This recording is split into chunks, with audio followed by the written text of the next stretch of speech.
So kung mag-set tayo, ayan, ganito lang. So hanapin natin yung point na ano na sa softer part ng music, hindi siya mag-yellow. So yan yung magandang signal. So parang malamya kung wala tayong gain kasi nililimitahan ito. Welcome back again mga sir, this is Owex, back again with another video. So sa video na to, tatalakayin natin kung ano yung tinatawag natin na gain staging or yung tamang pag-set ng gain knob. So marami kasi natanong kung ano ba talaga yung purpose ng gain knob. So yan yung pag-usapan natin. Pero una, pag-usapan muna natin yung tinatawag natin na gain staging or yung proper gain staging. So yung gain staging is sa pag-set natin ng mga gain sa ating equipment na ginagamit sa sound system. Siyempre, sineset natin yung tamang levels sa lahat ng ating equipment para mapaganda yung tunog ng setup natin. Kasi kung mali yung gain staging natin, for example ito, yan, naka-clip yung sinend natin ng distorted or clipping na signal yung next natin na or next na signal chain kagaya ng ng processor or amplifier. Syempre, sa mixer pa lang is sira na yung gain staging mo kasi dito pa lang is clipping na. Pangit na po yan yung tunog niya or may tinatawag natin na distorted na po or distorted na yung signal na lalabas sa mixer pa lang. So, i-amplify mo pa yan sa processor mo or may i-gain mo pa. Syempre, dodoble yung distortion ng ating signal flow. So, yan yung pag-usapan natin. So, ano nga ba yung tinatawag natin na gain knob? So, para mas madaling intindihin, yung gain knob is siya yung magkukontrol ng levels or yung signal na papasok sa ganitong channel. Kada channel may separate gain kasi individual yung controls natin sa mga gain nito. Kasi syempre iba-iba yung input natin, iba-iba yung lakas ng mga ng mga tunog kaya may isa-isa silang gain na tinatawag. So yung gain, pwede rin po yan patawagin as trim kung iba yung type ng mixer mo. Gain and trim is isa lang po yan. So ayan. So may kita natin dito is may may mga labels kung saan yung unity gain niya. Pero minsan dito yung tamang kung sa iba sineset lang nila sa unity or sa ganyan lang, hindi mali po yan kasi nakadepende po yan sa lakas ng signal na pumapasok dito kaya hindi accurate kung babase ka dito sa unity gain kaya mas mabuti na kapain mo talaga yung tamang signal na pumapasok dito. So para mas madaling intindihin, yung purpose ng gain is siya yung nagkukontrol ng lakas ng signal na pumapasok sa ganitong channel. Kaya may individual mga gain knobs. Ito naman yung fader or yung channel fader magkocontrol ng output ng ganitong channel. So isi-send niyo yan sa master natin na fader para siya naman yung magkocontrol ng lahat ng channel na to. Syempre lalabas na po yan sa mixer natin yung signal na yan. So again, siya magkocontrol ng gaano kalakas yung papasok dito. Ito naman, siya magkocontrol ng gaano kalakas ang na signal ang lalabas dito. Yan. So, pansin natin, ayan magbigay tayo ng example. Palitan natin yung music. So, yung music lang natin isa naka-set lang po, or yung volume natin isa.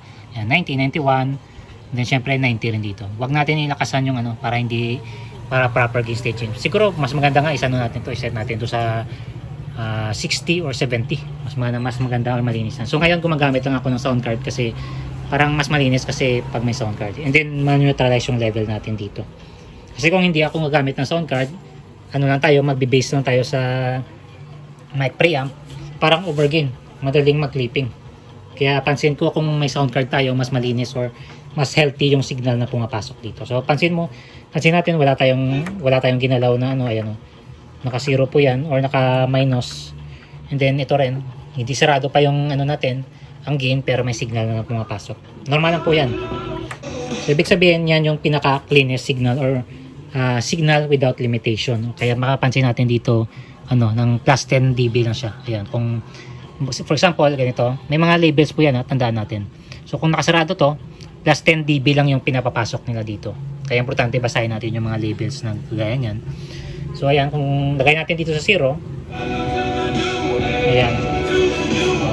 So ayan, may signal tayo pero lang siya, ng plus 10 dB lang yung dito yung signal. So kung gawin natin adjust natin kahit hindi tayo magpatugtog ng music para iwas tayo copyright. Ayun unti-unti kong nilalakasan yung gain. Ayan. Medyo lumalakas na yung signal natin. So ayan pansin nyo. So naka na tayo. I think this is plus 40. Ayan. So ito, pero pansin natin dito sa levels natin is naka-zero na siya. So ito yung healthy signal. Ayan, kasi naka-solo dito tayo dito. Ayan. Kung walang solo, hindi natin ma-monitor yan sa master natin. Kaya mag-gain staging tayo, importante na isolo muna natin yung isang channel. So yan yung pinaka-healthy na signal. Or yung pinaka-lang malakas na parte ng music is mag-yellow.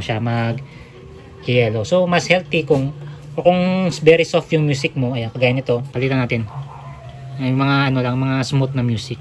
Ayan. Importante lang talaga hindi natin papulayin to. Kaya papulayin natin to, ayan. Syempre, na yan, distorted na po yung signal niya. So, naging siya, plus 60 na siya. So, hindi na yan maganda or parang malakas na yung signal na pumapasok sa mixer natin. Kaya yan yung purpose ng natin ng gain. So, kung mag-set tayo, ayan, ganito lang. So, hanapin natin yung point na, sa softer part ng music, hindi siya mag-yellow. So, yan yung magandang signal. So, hanapin natin bawas-bawas pa tayo. So, yan yung sinasabi ko na kinakapa natin or tignan natin. Kahit hindi pwede kang mag-gain staging kahit walang music. Yan yung maganda sa tinatawag natin na gain staging. Kahit hindi mo yan tignan yung yung output fader ng channel, pwede tayo mag-gain staging na natawag. So yan yung pansin natin, malakas na part ng music niyan. So medyo bihira lang siya mag-zero or yung mag-unity gain. Ayan. So dagdag pa natin para para i-maximize natin yung tunog. Ayan. So pwede kang mag plus 2. Ayan. Plus 2 natin. Ayan. So ito yung gain natin ngayon, yan, sa ganyang type ng input natin. So kasi may sound card yan, medyo natitame or mas malinis yung signal natin. So ayan. So pansin natin, ayan. So yan yung tinatawag natin na tamang gain staging.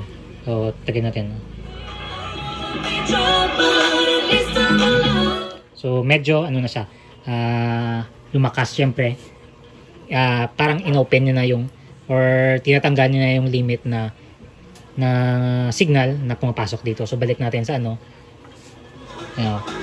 parang malamya kung wala tayong gain kasi nililimitahan ito.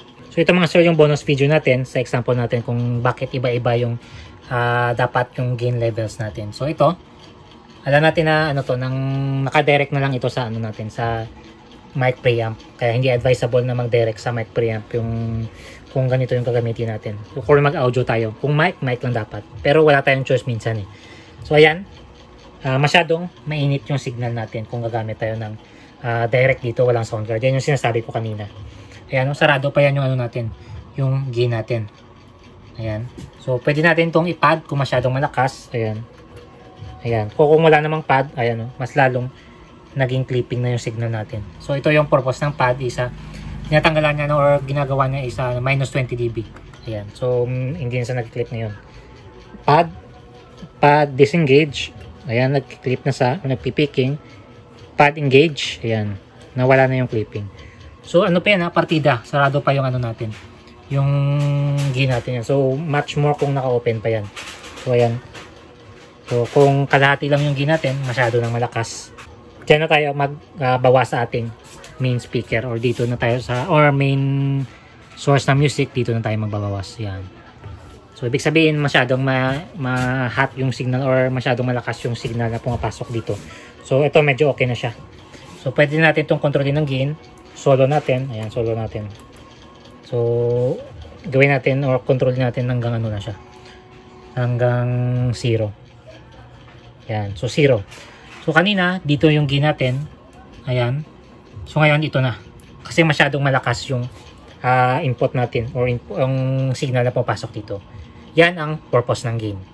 Siya yung nagde-limit or siya nagko-control ng kung gaano kalakas yung pumapasok dito. Kasi may yung malakas yung signal na pumapasok dito, syempre siya rin yung control dito kung gaano lang kalakas yung papapasukin niya.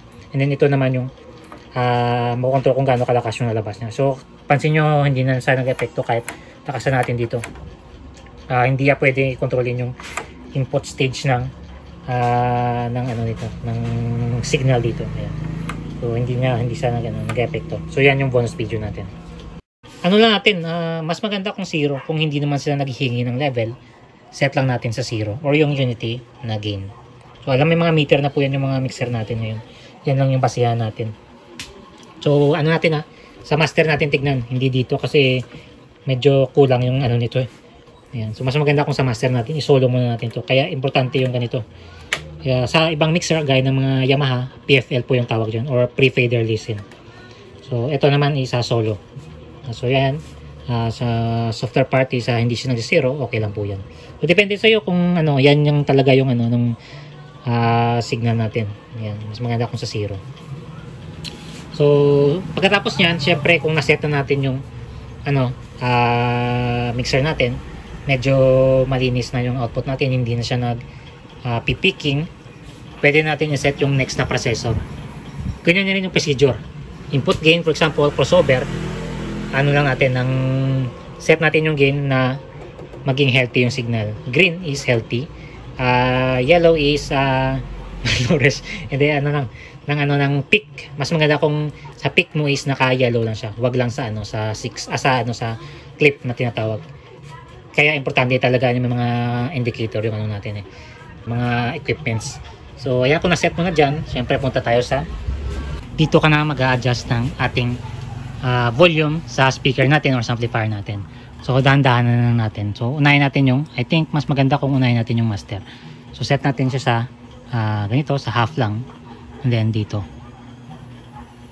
So ayan, na-set na natin yung gain sa 0 na yan. So pakinggan natin kasi in-open na natin yung amplifier natin. So napansin mo, kahit dito pa lang tayo isa masyado nang sa malakas kasi ano na siya, nang parang inopen niya na yung ano, yung nilakihan niya na yung signal na pinapapasok dito. Kaya kahit konting ano pa lang natin, malakas na. So yan yung purpose ng gain staging. So yung benefits niyan is maximize natin yung tunog ng setup natin, yung sound natin. And then syempre, safe yung speaker natin and mga equipment kasi na-minimize natin yung mga distorted na tunog or clipping. And then another is ma-minimize rin natin yung noise na ma-amplify sa ating amplifiers or lahat ng equipment natin. Kasi electrical ano po yan may mga noise tayo yan ma-pick up, lalo na kung masyadong mahahaba yung wires natin and not shielded or walang foil na na coating yung ano natin, yung mga cords natin or yung mga cables. So ayan ang aking konting demonstration kung dapat kailangan natin yung tamang gain staging at yung tamang paggamit ng gain natin. So thank you again sa panonood mga sir.